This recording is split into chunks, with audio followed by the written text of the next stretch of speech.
ഡിഷസിലേക്ക് എല്ലാവർക്കും സ്വാഗതം. ഇന്ന് നമ്മൾ സൂചി ഗോതമ്പ് വച്ചിട്ട് അടിപൊളി ഒരു പായസമാണ് തയ്യാറാക്കുന്നത്. അതിനായിട്ട് നമ്മളിവിടെ 350 ഗ്രാം ഗോതമ്പ് നന്നായി കഴുകിയ ശേഷം വെള്ളം ഊറ്റിയെടുത്തിട്ടുണ്ട്. ഇതിന് നമുക്കൊരു കുക്കറിലേക്കിട്ട് വേവിച്ചെടുക്കണം. നമ്മൾ പായസത്തിനായി ഗോതമ്പ് അടുപ്പത്ത് വയ്ക്കുന്നതിന് മുൻപ് തന്നെ തേങ്ങാപ്പാൽ പിഴിഞ്ഞു വെക്കണം. പായസത്തിനായി നമ്മളിവിടെ ഒരു 3 വലിയ തേങ്ങയാണ് ചിരകിയെടുത്തിരിക്കുന്നത്. ഇതിപ്പോൾ 350 ഗ്രാം ഗോതമ്പാണ് ഉള്ളത്.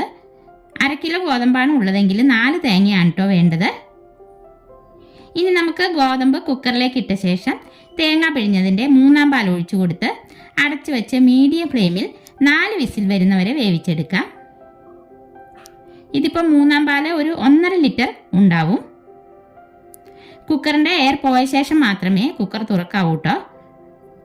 അപ്പോൾ അതാ 4 വിസിലടിച്ച് എയർ എല്ലാം പോയ ശേഷം നമ്മളിത് തുറന്ന് നോക്കുമ്പോൾ അതാ നന്നായി വെന്ത് വന്നിട്ടുണ്ട്. ഇനി നമുക്ക് ഇതാ ഒരു 800 ഗ്രാം ശർക്കര 1.5 കപ്പ് വെള്ളം ഒഴിച്ച് ഒന്ന് മെൽറ്റാക്കി എടുക്കാം. എന്നിട്ട് ശർക്കര പാനി നമുക്ക് അരിച്ചെടുത്ത് മാറ്റി വയ്ക്കാം.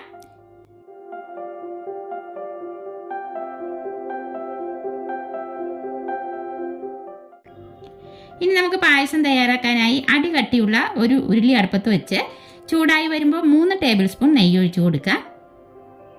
നെയ്യൊന്ന് ചൂടായ ശേഷം നമുക്കിതിലേക്ക് വേവിച്ച് വെച്ചേക്കുന്ന ഗോതമ്പ് ഇട്ട് കൊടുത്ത് നെയ്യ് എല്ലായിടത്തും എത്തത്തക്ക രീതിയിൽ ഒരു 2 മിനിറ്റ് ഒന്ന് ഇളക്കി യോജിപ്പിക്കാം.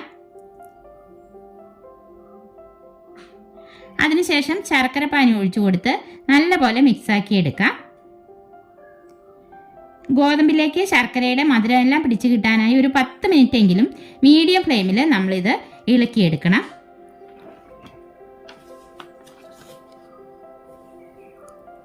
ഇതാ നമ്മളിതിലേക്ക് ശർക്കര പാനി ഒഴിച്ച ശേഷം നല്ലപോലെ കുറുകി വന്നിട്ടുണ്ട്. ഈ സമയം നമുക്കിതിലേക്ക് തേങ്ങയുടെ 2-ാം പാൽ ചേർത്ത് കൊടുക്കാം. 2-ാം പാലും നമ്മളൊരു 1.5 ലിറ്റർ പിഴിഞ്ഞെടുത്തിട്ടുണ്ട്. 2-ാം പാൽ ഒഴിച്ച ശേഷം നന്നായി തിളച്ച് കുറച്ചൊന്ന് വറ്റി വരുന്നവരെ ഇളക്കിയെടുക്കണം.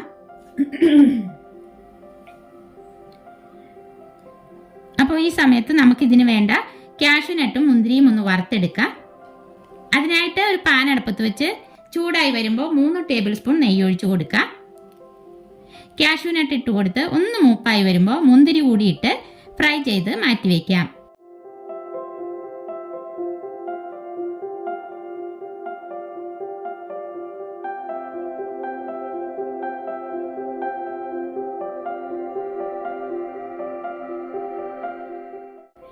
ഇതാ അപ്പോൾ പായസം പാകത്തിന് കുറുകി വന്നിട്ടുണ്ട്. ഇനി നമുക്കിതിലേക്ക് 1-ാം പാൽ കൂടി ചേർത്ത് നല്ലപോലെ ഇളക്കി യോജിപ്പിക്കാം. 1-ാം പാൽ ഒഴിച്ച ശേഷം തിളയ്ക്കാൻ പാടില്ല കേട്ടോ. ഇനി നമുക്ക് പായസത്തിലേക്ക് 2 ടീസ്പൂൺ ഏലക്കാപ്പൊടി ചേർത്ത് കൊടുക്കാം. ഇത് പഞ്ചസാര കൂട്ടി പൊടിച്ചതാണ്. മധുരമൊന്ന് ബാലൻസ് ചെയ്യാനായി ഒരു നുള്ളു ഉപ്പ് കൂടി ചേർത്ത് കൊടുക്കുന്നുണ്ട്. ഇനി നമുക്ക് ഫ്ലെയിം ഓഫ് ചെയ്ത് കൊടുക്കാം. ശേഷം നമ്മൾ വറുത്ത് മാറ്റി വെച്ചേക്കുന്ന കാഷ്യൂനട്ടും മുന്തിരിയും ചേർത്ത് നന്നായി മിക്സാക്കി എടുക്കാം. തേങ്ങാക്കൊത്ത് ചേർക്കാൻ ഇഷ്ടമുള്ളവർക്ക് അതുകൂടി വറുത്ത് ചേർക്കാം കേട്ടോ. അപ്പോൾ അതാ നമ്മുടെ വളരെ രുചികരമായ ഗോതമ്പ് പായസം ഇവിടെ റെഡി ആയിട്ടുണ്ട്. ഇനി നമുക്കിതൊരു സെർവിങ് ബൗളിലേക്ക് മാറ്റി കൊടുക്കാം. അപ്പോൾ എല്ലാവരും ഈ വിഷുവിന് ഇതുപോലൊരു പായസം തയ്യാറാക്കി നോക്കണേ. നല്ല ടേസ്റ്റാണ്. അപ്പോൾ ഇന്നത്തെ നമ്മുടെ പായസത്തിൻ്റെ വീഡിയോ എല്ലാവർക്കും ഇഷ്ടപ്പെട്ടെങ്കിൽ ലൈക്ക് ചെയ്യാനും ഷെയർ ചെയ്യാനും സബ്സ്ക്രൈബ് ചെയ്യാനും മറക്കല്ലേ. അടുത്ത വീഡിയോയിൽ നമുക്ക് വീണ്ടും കാണാം.